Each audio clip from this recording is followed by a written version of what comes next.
Hi මගේ ආදරණීය යාළුවනේ. ඉතින් ඔයාලා හැමෝම හොඳින් ඇති කියලා මම හිතනවා. මොකද ඔව් ගොඩක් බබාලේ නම්මලට නම් අද ඉඳන් මම හිතනවා ගෙදර යුද්ධයක් වගේ ඇති කියලා. හේතුව ඉතින් අද ඉඳන් ඉස්කෝලේ නිවාඩුනේ. අද කොහොම සෙනසුරාදා ඒ වුණාට මේ දවස් දෙකෙන් පස්සේ ඕනිදී සතියකට වැඩි කාලයක් තියෙනවා දවස් 10ක් තියෙනවා නිවාඩු. ඉතින් මං හිතනවා බබාලා ඉන්න අම්මලාට ඒ දවස් ටික යුද්ධයක් වගේ ඇති කියලා. විශේෂයෙන් බබාලා දෙන්නෙක් තුන් දෙනෙක් ඉන්න ගෙවල් වලට ඔය ගැටලුව තියෙනවා. ඉතින් කොහොම හරි අපේ ගෙදර දෙන්නෙක් ඉන්නවා. ඉතින් එහෙනම් මම හිතනවා සමහර අය හරි මම මෙහෙම දෙයක් අද ඔයාලට කතා කරන්න. හැමෝම කැමතිනේ සල්ලි වලට. මමත් කැමති සල්ලි වලට. ඉතින් එක එක දාර්ශනික අදහස් කියනවා. හැබැයි ඉතින් සල්ලි නැත්තම් අපිට මුකුත් කරන්න බෑ. සමහරු කියනවා ජීවත් වෙන්න සල්ලි තියෙන්න ඕනේ නෑ. සතුටින් ඉන්න සල්ලි තියෙන්න ඕනේ නෑ. හැබැයි ඉතින් ඒ වුණාට මම කියනවා අපි සල්ලි නැත්තම් අපි සතුටින් ඉන්නේ කොහොමද සල්ලි නැත්තම් සල්ලි සතුටින් ඉන්න කොහොමද සල්ලි නැත්තම් ඇත්තට සතුටින් ඉන්න සල්ලිත් අපට අවශ්‍යයි. හිතන්න ඔයා මොන හරි දෙයකට ආස කරනවා. ඒක ගන්න ඕන සල්ලි නැහැ. ඉතින් එතකොට කොහොමද සතුටින් ඉන්නේ? ඔයාට ඕන ලස්සන ගෙයක් හදාගෙන දරුවොත් එක්ක සතුටින් ඉන්න. ඉතින් ඔයාට ලස්සන ගෙයක් නැහැ. එතකොට ඔයා කොහොමද සතුටින් ඉන්නේ? හිත හදා ගැනීමක් විතරයි එතන වෙන්නේ. හැබැයි ඔය හිත හදාගන්න එක අපිට හැමදාම කරන්න පුළුවන්ද? හැමදාම අපිට හිත හදාගන්න බෑනේ. ඉතින් ඒක නිසා සමහර දේවල් වලට ගෙදර ප්‍රශ්න ඇති වෙනවා. හස්බන්ඩ් වයිෆ් දැන් හිතන්නකෝ රැට උන අද රැට ගන්න එළවලුවක් ගෙදර නැහැ. කඩෙන් ගිහිල්ලා අර ගන්න ඔයාගේ අතේ සල්ලි නැහැ. එතකොට අද ඔන්න කොහොම හරි අද පළවෙනි දවස් අද රැට එක්කෝ ගෙදර පොල් තියනවා නම් පොල් බෑයක් ගාලා සම්බෝලයක් හදාගෙන බත් ටිකක් හරි කනවා. ඉතින් අද හැම කනවා. හෙට උදේටත් පොළොයි සම්බෝලයි පොල් සම්බෝලයි බතුයි කනවා. ඉතින් ඕක හැම වෙලෙම කරන්න පුළුවන්ද? බෑනේ. ඉතින් එතකොට අපිට සල්ලි අතේ නැති වුණාම අපිට අවශ්‍ය දෙයක් ගන්න විදිහක් නැහැ. අනිත් එකම දේ හැමදාම කන්න බෑ. පොල් සම්බෝලයි බතුයි එක දවසක් කෑවා කියන්නේ වේ 3ක් 4ක් ඊට පස්සේ ආයෙ කන්න පුළුවන්ද? ආයෙ ගැටුමක් ප්‍රශ්නයක් ඇති වෙන්නේ නැද්ද ඔය කෑම වේල ගැන? ඉතින් එතකොට ඔතන ගැටුමක් ඇති වෙනවා. හස්බන්ඩ් නෝනට බයිනවා, නෝන හස්බන්ඩ් බයිනවා. කොහොම වුණාම පවුලේ ආරවුල පුංචි දෙයකින් පටන් අරගෙන ඒක ලොකු ගැටුමක් බවට පත් වෙනවා. ඉතින් ඒක නිසා මම නම් කියන්නේ සතුටින් ජීවත් වෙන්න අපිට මුදල් අත්‍යවශ්‍යයි. සමහරු කිව්වට ඔය කොහොම කිව්වත් සල්ලි නැත්තම් අපිට සතුටින් ජීවත් වෙන්න ඇත්තටම බෑ. ඉතින් ඒක නිසා අපි හැමෝම කැමති අපිට සල්ලි ගොඩාක් තියෙනවා. රැකියාවක් කරනවා වෙන්න පුළුවන්. රැකියාවක් කරලා ඉතින් අපේ රටේ තියෙන ආර්ථික තත්ත්වෙත් එක්ක අපි රැකියාවක් කරාට ඔයා හිතනවාද අපි ගන්න වැටුපෙන් අපිට හැමදේම කරගෙන සතුටින් ඉන්න පුළුවන් කියලා? හැමෝම කරන්නේ ලැබෙන පඩියෙන් කොහොම හරි කන බොන ටික සාමාන්‍ය විදිහට කරගන්නවා. නොකානොබි බඩගින්න ඉන්නේ නැතුව කොහොම හරි වේල් දෙක තුන කාලා ඉන්නවා.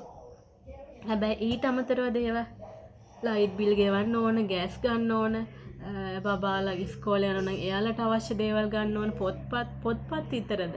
ඇඳුම් පැළඳුම් ගන්න ඕන, එයාලා කන්න ආස දේවල් අරන් දෙන්න ඕන, සෙල්ලම් බඩු ඉල්ලනවා. එතකොට හදිස්සියේ ලෙඩක් හැදුනොත් ඒවට බෙහෙත් ගන්න ඕනේ. ඊට අමතරව ගෙදර මොනවා හරි පාවිච්චි කරන මැෂිමක් හැදුනොත් අපි හිත වොෂින් මැෂින් පාවිච්චි කරනවා, ගෑස් ලිප්, බ්ලෙන්ඩර් එක, ඔය වගේ ඉලෙක්ට්‍රික් මොනවා හරි ගෙදර පාවිච්චි කරනවා නම් ඔය වගේ දෙයක් හැදුනොත් අපි ඒක හදා ගන්නත් ඕන. ඉතින් ඊට අමතරව තව අමතර වියදම් එන්න පුළුවන්. අපිට ගමනක් බිමනක් යන්න වෙනවා, ට්‍රිප් එකක් යන්න වෙනවා. එහෙම නැත්නම් අපිට කාගේ හරි උත්සවයකට යන්න වෙනවා, මල ගෙදරකට යන්න වෙනවා. හදිසියේ ගෙදර කට්ටියක් ආවොත් අපේ වියදම අනික් මාසවලට වඩා වැඩි වෙනවා. ඉතින් ඔය හේතුත් එක්ක අපි ගන්න පඩිය ඇත්තටම අපිට ජීවත් වෙන්න හරිම අමාරුයි. මම ගැන කිව්වොත් මම ගන්න පඩිය අරගෙන මේ ඇත්තටම කරන්නේ එදිනෙදා කාලා බීලා ඉන්න ටික කොහොම හරි කරගන්න. ඒකත් ඉතින් සුපිරියට එහෙම කනවා නෙමෙයි. මස් මාළු අනිවාර්යෙන් සතියේට දවස් 2-3ක් කනවා. එහෙම නැහැ. අපේ ගෙදර ඇත්තටම මස් මාළු කන්නේ නැති තරම්. මොකද මම කන්නේ නැති එක තමයි ප්‍රධාන හේතුව. හැබැයි ඉතින් මම කන්න ගත්තත් බබාලට හස්බන්ඩ් උනත් මට එහෙම සතියේකට වේල් 3-4ක්වත් මස් මාළු අරගෙන තියාගෙන කන්න හරි අමාරුයි. මොකද අනික් පියදන් එක්ක. ඉතින් ඒ නිසා කන බොන දේවුනත් අපිට සාමාන්‍ය විදිහට එක මාළු පින්නක් හදාගෙන කනවා. මොනවා හරි එක්ක තෙල් දාගන්න තාම මොනවා හරි එක්ක හාල් මැස්සෝ කරවල චුට්ටක් ඔන්න ඔහොම බිත්තරයක්. ඊට අමතරව කෑම වේල මාළු පිණි 3ක් විතර හදලා මසකුත් හදලා ඔය වගේ හදලා කන්න අමාරුයි. මොකද ඕක එක දවසක් නෙමෙයිනේ කන්නේ සතියේ දවස් 5ෙම සමහර මස් මාළු කනවා. සාමාන්‍යයෙන් අඩුම දවස් 2ක්වත් 3ක්වත් සතියේ මස් මාළු ගෙනත් කන්න පුළුවන් නම් හොඳයි. හැබැයි අපේ ගෙදර එහෙමත් මං හිතනවා අමාරුයි. එහෙමුණොත් මුදල ගන්න වැටුප ඇත්තටම මට මන්දි ඒ දේවල් ඒ සති 4ම කරගන්න. ඊට අමතරව මේ ඉතින් කොහොම හරි සල්ලි නැත්තම් ඇත්තටම හරි අමාරු. ගන්න පඩි අපේ ලංකාවේ කාටවත් සෑහීමකටපත් වෙන්න පුළුවන්. වැටුපක් අපේ රාජ්‍ය සේවකයන්ට හම්බෙන්නේ නැහැ. රජයේ සේවය කරන ගොඩක් අය හරි අමාරුවෙන් තමයි ජීවත් වෙන්නේ. ඉතින් හැම මාසෙම පඩි ගන්න දිනේ එනකම් ඉතින් කට අරගෙන බලන් ඉන්න එකක් තමයි තියෙන්නේ. පඩි ගත්තාම කොහොම හරි එදිරිදා වියදම් කරගෙන කනවා බොනවා. හරියට අඳින්න විදිහක් නැහැ. ආස කරන ඇඳුම පැළඳුමක් ගන්න විදිහක් නැහැ. මොකද Tamanට විතරක් නෙමෙයි ගන්න ඕන. දරුවෝ ඉන්නවා, හස්බන්ඩ් ඉන්නවා. ඔය හැමෝටම අරන් දෙන්න අපිට හරි අමාරුයි. මාසිකට සැරයක්වත් සමහරට ඇඳුමක් ගන්නෙ නැහැ. අවුරුද්දටම අවුරුදු ලබන මාසෙට තමයි මං යන මම කියන්නේ ඇත්තටම අපේ ගෙදර අවුරුදු දවසට අපි ඇඳුම් ගන්නවනේ. ඔය ගන්න ටික තමයි විශේෂයෙන්ම අවුරුද්ද පුරාම අපි අඳින්නේ. මේ අත්‍යවශ්‍යම ගමනක් බිමනක් කොයි හරි යනවා නම් අඳින්න හොඳ ඇඳුමක් නැත්තම් විතරක් තමයි මම බබාලට උනත් ඇඳුමක් අරගෙන දෙන්නේ. ඕක මාස 2-3කට සැරයක් එහෙම ඇඳුමක් ඇත්තටම ගන්නෙ නැහැ. මේ මටත් එහෙමයි. ඉතින් එතකොට අපිට තියෙන පඩිය ඇත්තටම මදි. ඉතින් ඒක නිසා මන්නම් කියන්නේ අපිට මොනවම හරි කරන්න වෙනවා.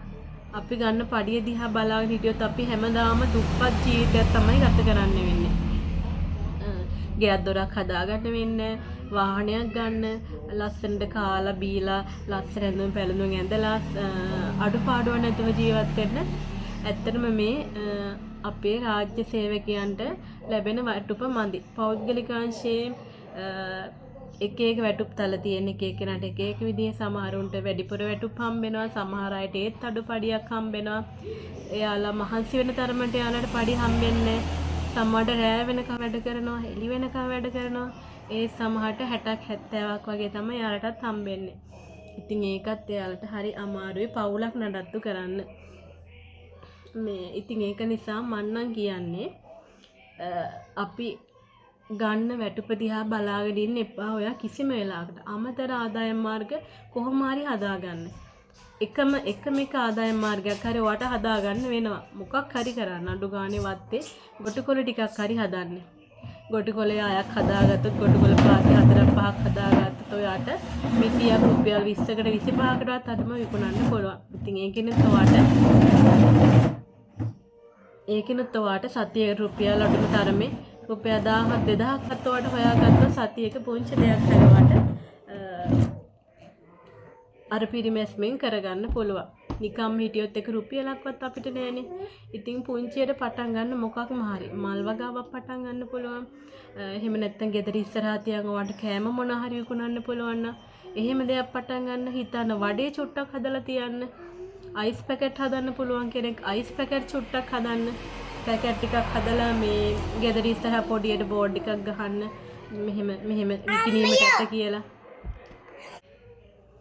ඉතින් ඒක නිසා මම නම් කියන්නේ මොකක් හරි ගෙදර ඉඳන් කරන්න කෑම හදන්න පුළුවන් නම් ඔයා කෑම මොනාරි හදලා කඩවලට හරි දාන්න. වඩේ, පැටිස්, රෝල්ස්, ඉන්දියාප්ප, තව මොනවද? ඒ වගේ මොකක් හරි හිතන්න ඔයාට හදන්න පුළුවන් කියලා. එළවලු රොටි ඒ වගේ මොනවා හරි හදන්න. ඔයා ගෙදරින් ඉන්න කාන්තාවක් නම් ඔයාට පුළුවන් බබාලා ඉස්කෝලේත් යවනවා නම් පොඩ්ඩක් උදේ පාන්දර නැගිටලා රැට ඒවා හරි ගස්සලා තියලා පාන්දර නැගිටලා හදලා මේ කඩ දෙක තුනකට දාන්න. ඉතින් ඔයාට ඕක හැබැයි අතරමඟ නතර කරන්න එපා. ලාභ මොලින් නොලැබේ. ඒ වුණාට ඕක දිගටම කරගෙන යන්නකෝ මාස 6ක් 7ක්. එතකොට ඔයාට පුළුවන් කඩ වැඩි ප්‍රමාණයක් අල්ල ගන්න. ඔයා හොඳට හදන්න කෑම එහෙම හදරන හොඳ ක්වොලිටියට පිරිසිදුව හදන්න රහට හදන්න පුරුදු වෙන්න. ඉතින් අපි ඇත්තටම පුංචි හරි අපි ආදායම් මාර්ගයකට දෙයක් කරනකොට ඒ කරන දේ අපි හරියට කරන්න ඕන. ඒක අපි හරියට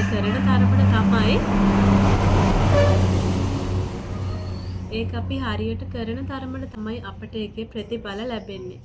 අනික තමයි තව දෙයක් ඔයා මොකක් හරි පුංචි ව්‍යාපාරයක් හිතන්නකෝ මාසෙකට රුපියල් 10000ක් හරි වෙනවනේ ඔයා මොකක් හරි කරන්න පටන් ගත්තොත්.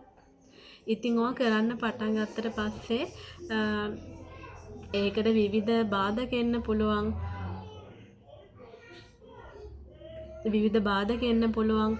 ගැටලු වෙන්න පුළුවන්. ඔය හැම දෙයක්ම කොච්චර ඔයාට බාධක අභියෝග ආවත් ඒ අභියෝග වලට ඔයා සැලෙන්න එපා. ඔයාගේ අරමුණ අත්හරින්න එපා මොන ප්‍රශ්න කරදර ආවත්. විශේෂයෙන් ඔයා කරන දේ ඔයා අවංකව කරනවා නම් හරියට කරනවා නම් අනිවාර්යෙන් ඔයාගේ පුංචි ආදායම් මාර්ගයේ සාර්ථක වෙන කාලය අත ළඟම තියෙනවා. මම නම් කියන්නේ අත්හරින්න එපා. රුපියල් 5000ක් ඔයාට මාසෙකට ලාභේ තියාගෙන හරි කමන්න මේක කරන්න. මුල් කාලෙම ඔයාට ලොකුවට ලාභ ලැබෙන්නේ නැති වෙයි. ඒ ගැන වද වෙන්න එපා. අපි ඕනම දෙයක් පටන් ගත්ත ගමන් අපිට ලොකු මුදල් හම්බෙන්නේ නැහනේ. හිතන්නකෝ රුපියල් 5000ක් වේදම් කළා මොනවා හරි අරගෙන මොනවා හරි දෙයක් කරන්න පටන් ගත්තා කියලා. ඉතින් ওই 5000ම අපිට එකපාරම හැවෙන්නේ නැහැ. සමහරට අපිට පාඩු වෙන්න පුළුවන්. ඉතින් පාඩු වුණාට කමක් නෑ අත්හරින්න එපා. පළවෙනි පාරම අපිට ලාභ ලබන්න බෑ. පාඩු පිට හරියව ඉස්සලා මේක අනික් අය අතරට යවන්න. වැඩි පිරිසක් ඒක අඳුර ගන්න ඕනේ. ඊට පස්සේ තමයි ඔයාට ඕඩර් එන්නේ ඔයාගේ දෙයට. එතකොට තමයි වැඩිපුර කට්ටිය ඉල්ලන්නේ. එතකොට ඔයාට නිකම්ම ඔයා කරන දෙයින් ඔයාට ලාභයක් ලබන්න පුළුවන්. ඉතුරු ඊළඟ මම කියන දේ තමයි ඔයා දැන් දෙයක් පටන් අරගෙන කරගෙන යනකොට මං කියවන ලාභම හොයන්න එපා කියලා. හැබැයි ලාභ ලැබෙන දවස් එනවා කාලයක් එනවා. මුලින් ඔයාට ඔහොම තියන්න ඉතුරු ටික කමන්නේ. මේ පාඩු වුණාට ඔයාට ලාභයක් අනිවාර්යෙන් ලැබෙනවා වැඩි පිරිසක් මේක ගන්නකොට.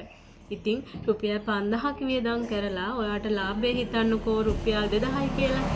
ඉතින් කමන්නේ ඔයා 5000ක් වියදම් කළා රුපියල් 2000ක් වැඩිපුර හොයාගත්තා. ඒක තමයි ඔයාගේ ලාභය. ඔය විදිහට මුලින් පටන් ගත්තට ඔයා ටික ටික සාර්ථක වෙනකොට ඔය අලුත් දේවල් ඔයා කරන ආදායම් මාර්ගය ගැන ඉගෙන ගත්තට පස්සේ මොකද හොයලා බලනවනේ කොහොමද මම මේක තවත් ලස්සනට කරන්න කියලා.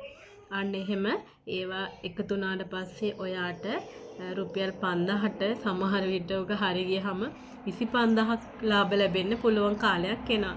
අන්න එදාට තමයි ඔයා සාර්ථක වෙන්න වැඩියක් ලාභ ලැබෙයි ඔයා දිගටම කරගෙන යනකොට. ඉතින් මම කියන්නේ ඔයාට ගන්න පඩි විතරක් වියදම් කරගෙන අපිට ජීවත් වෙන්න ඇත්තටම හරි අපහසුයි.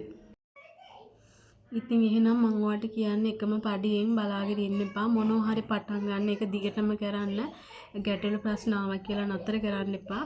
අපිට පුළුවන් ඒක කාලයක් කියන්නේ මාස 7ක් 8ක් කොහොම කර අවුරුද්දක් කරගෙන යනකොට අපිට ඒ තුළින් ලාභ ලබන්න පුළුවන්. ඉතින් ඒක නිසා එකම වැටුපකට කොටු වෙලා ඉන්න එපා. ඔයා හැමනොත් අපිට කවදාවත් ජීවිතේ ඉදිරියට යන්න බෑ. අපේ ආර්ථිකය ශක්තිමත් කරගන්නත් බෑ.